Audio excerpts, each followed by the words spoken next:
আসসালামু আলাইকুম। অনেক দিন পর আবার চলে আসলাম আপনাদের কাছে কিছু ইনফরমেটিভ ভিডিও নিয়ে। আসলে আগেও বলেছি খুব ব্যস্ত এই বিদেশের জীবন, বিশেষ করে পড়াশোনা, পাশাপাশি চাকুরি, ব্যবসা সব মিলিয়ে আসলে খুব কঠিন কাজ করা। তারপরেও আমি চেষ্টা করছিলাম।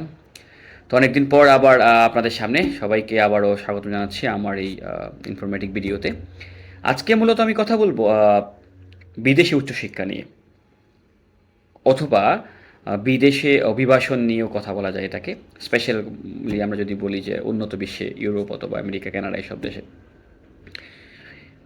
আসলে একটা বড় ফ্লো এখন দেখা যাচ্ছে বাংলাদেশের মানুষের মধ্যে একটা বিশাল কি বলবো এটা একটা আগ্রহের জায়গা যে বিদেশ চলে যাওয়া। অনেকগুলো কারণ আছে। যেমন একটা বিষয় এখন আমাদের দেশের মানুষের মধ্যে খুবই প্রচলিত যে দেশের অবস্থা ভালো না। আমি এটা বলতে চাই না দেশের অবস্থা ভালো না খারাপ। এটা হয়তো বা বলার জন্য অনেক বেশি গবেষণার দরকার। আমি অত বেশি জানিও না দেশের অবস্থা ভালো খারাপ। অর্থনৈতিক দিক থেকে কোনো দিক থেকে বলে দেশে প্রচণ্ড উন্নয়ন হচ্ছে, অনেক বেশি উন্নয়ন হচ্ছে দেশে, যেটা দৃশ্যমান। আবার বাংলাদেশ ব্যাংকের রিজার্ভের দিকে তাকালে মনে হয় অর্থনীতির দিকে বাংলাদেশ খারাপ যাচ্ছে। জিডিপির দিকে তাকাইলে দেখতেছি জিডিপি বাড়তেছে। আসলে বিষয়টা নিয়ে গবেষণার বিষয়, আমি ওই বিষয়ে যাচ্ছি না। তো আমার বিষয়টা হলো যে মানুষ বিদেশে যেতে চায় পড়াশোনার জন্য। তো বিদেশে যাওয়ার বিষয়টা দুইভাবে হয়। একটা হলো আমরা যদি কাজের জন্য বিদেশে যাই, শ্রমিক হিসেবে যদি আমরা মিডল ইস্টে যেতে পারি, বা ইউরোপের কান্ট্রিগুলো তো কাজের জন্য যাওয়া যায়। ইউরোপের কান্ট্রিগুলোতে কাজের জন্য যাওয়াটা একটু তুলনামূলক কঠিন। বাট যদি একটু স্টুডেন্ট হিসাবে ভালো কোনো স্টুডেন্ট হয় তাহলে আমার মনে হয় যে সহজেই বিদেশে গমন করা যায়। এবং লাস্ট ফিউ ইয়ার্সে প্রচুর পরিমাণ মানুষ আসলে পড়াশোনার উদ্দেশ্যে বিদেশে গমন করেছে। মূলত বিষয়টা যদি আমি ভিতর থেকে বলি বা এটার ইনার ইস্যুটা তুলে আনি, তাহলে যারা বিদেশে যাচ্ছে এদের মধ্যে 90%ই পড়াশোনার জন্য যাচ্ছে না। পড়াশোনার একটা ওয়ে যে মাধ্যমে বিদেশে পাড়ি জমাচ্ছে, মূলত উদ্দেশ্য হলো ওই দেশে স্থায়ী বা অভিবাসন হওয়া।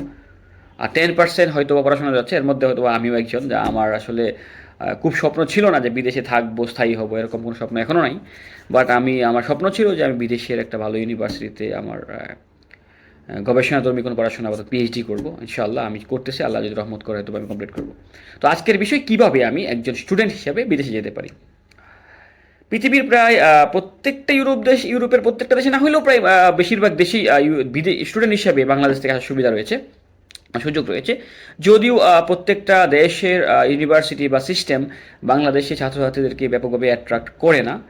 যে কয়টা দেশ খুব ভালোভাবে করে, ওদের সিস্টেম সহজ। এর মধ্যে আমরা যদি বলি ইংরেজি ভাষাভাষী দেশ, সেক্ষেত্রে যদি আমরা বলি যুক্তরাষ্ট্র বা ইউএসএ, যুক্তরাজ্য বা ইউকে, কানাডা, অস্ট্রেলিয়া।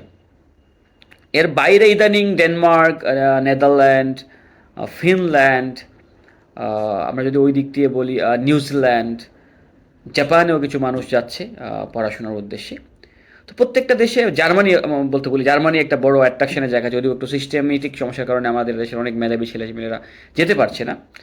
তো সিস্টেমেটিক কারণে যদি বলি আমি যে ইংরেজি ভাষাভাষী দেশগুলোতে আমাদের যাওয়াটা তুলনামূলক সহজ, কারণ আমরা সবাই কম বেশি ইংরেজিটা জানি যারা পড়াশোনা করছি, যেহেতু ছোটোবেলা থেকে ইংরেজিটা পড়ছি। যদিও আমাদের আইএলটিএস বা পিটি এই ধরনের টেস্ট দিতে গেলে মনে হয় যে আমরা ইংরেজিটা অনেক দুর্বল, তারপরেও ইংরেজিকে আমাদের নতুন একটা ভাষা হিসেবে মনে হয় না, যেটা আমাদের জার্মান, জাপানিজ বা স্প্যানিশ এই ভাষাগুলোকে আমাদের নতুন ভাষা হিসেবে মনে হয়। বাট ইংরেজিকে কখনোই আমাদের নতুন ভাষা হিসেবে মনে হয় না। এই জন্য বাংলাদেশের মানুষের সবচেয়ে বেশি পছন্দের জায়গা হলো ইংরেজি ভাষাভাষী কান্ট্রিগুলা। তো আমি আসলে এখন যে বিষয় নিয়ে কথা বলতেছি সেটা হলো যে আমরা কেন বিদেশ যাব আর কীভাবে যাব। আমি ধারাবাহিকভাবে অনেকগুলো পর্ব তৈরি করব যেখানে এই বিষয় নিয়ে কথা বলবো। বিদেশ যাওয়ার বেশ কয়েকটা কারণের মধ্যে একটা হলো, যদি শিক্ষার কথা বলেন তাহলে আমি অনার্স মাস্টার্স করেছি বাংলাদেশ থেকে এবং একটা লম্বা সময় অনার্স মাস্টার্স লেভেলে পড়িয়েছি।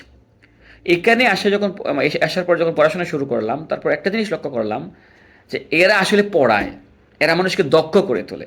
আর আমাদের দেশে পড়ায় না, আসলে মুখস্থ করানো হয়। আমাদের সিস্টেমটা এরকম যে মুখস্থ করানো হচ্ছে।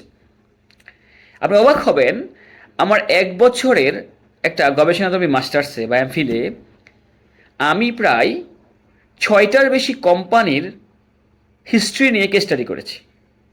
কোনো কোম্পানি কেন বন্ধ হয়ে গিয়েছে, কোনো কোম্পানি কেন সেল কমে গেছে, কেন টেসলাকে বিট করে বিওয়াইডি এগিয়ে গিয়েছে, কেন উইলকোর মতো বিশাল রিটেল স্টোর বন্ধ হয়ে গেছে, কেন বাইজুসের মতো প্রতিষ্ঠান আজকে দেউলিয়া, এগুলো নিয়ে আমার পড়াশোনার বিষয় ছিল। আমি প্রায় 6টার মতো কোম্পানি নিয়ে গবেষণা করেছি, রিপোর্ট তৈরি করেছি।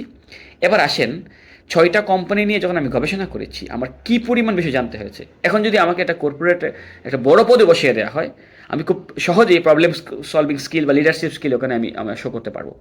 যেটা আমি আমার এন্টায়ার আমি পড়াশোনা করেছি ধরেন সব মিলিয়ে 16-17 বছর, পড়িয়েছি আরও 10 বছর, তাহলে 26 বছরে আমি যা অর্জন করতে পারি না, আমার কাছে মনে হচ্ছে 1 বছরে আমি এর চেয়ে বেশি কিছু এখানে শিখেছি, কীভাবে একটা বিজনেসকে সামলাইতে হয়।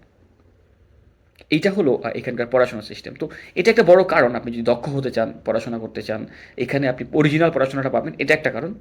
দ্বিতীয় কারণ, প্রত্যেকটা মানুষ বলে ঠিক না, বেশিরভাগ মানুষের ইচ্ছা থাকে উন্নত বিশ্বে উন্নত জীবনযাপন। উন্নত জীবনযাপন বলতে এটা না যে বেশি খাবেন, বেশি পড়বেন, বড় বাসায় থাকবেন, এরকম আশীর্বাদ পাবেন না।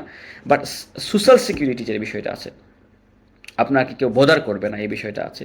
এইসব কারণেই মানুষ বিদেশে আসতে চাই। তো ধারাবাহিকভাবে অনেকগুলো পর্ব নিয়ে আমি আসবো, প্রত্যেকটা দেশ নিয়ে আলোচনা করব, কোন দেশে যাওয়া উচিত, কেন যাওয়া উচিত। আপনারা আশা করি আমাদের সাথেই থাকবেন। আমার প্রিয় ছাত্রছাত্রীরা অনেকে জানতে চায় আমার কাছে, টেক্সট করে স্যার কী করবো, কীভাবে করবো, অনেক শুভাকাঙ্ক্ষীরা। তো আসলে সবাইকে রিপ্লাই দেওয়া সম্ভব হয় না, তাই একটা ভিডিওই বানিয়ে ফেলবো আস্তে আস্তে, যা হতে সবাই এটার মাধ্যমে জানতে পারে। তো সবাই ভালো থাকবেন, আশা করি সবার জন্য দোয়া করি। সামনে ঈদ, সবাইকে ঈদের শুভেচ্ছা। আর সবাই আমার ফেসবুক যে পেজটা আছে এখানে ফলো বা লাইক দিয়ে থাকবে। আমিও খুব বেশি এক্সপার্ট না এই বিষয়ে, তারপরেও আপনাদেরকে ইনফরমেশান দেওয়ার জন্যই এই ভিডিওগুলো বানানো। সবার সহযোগিতা এবং শুভকামনা আশা করছি। সবাইকে ধন্যবাদ। আসসালামু আলাইকুম।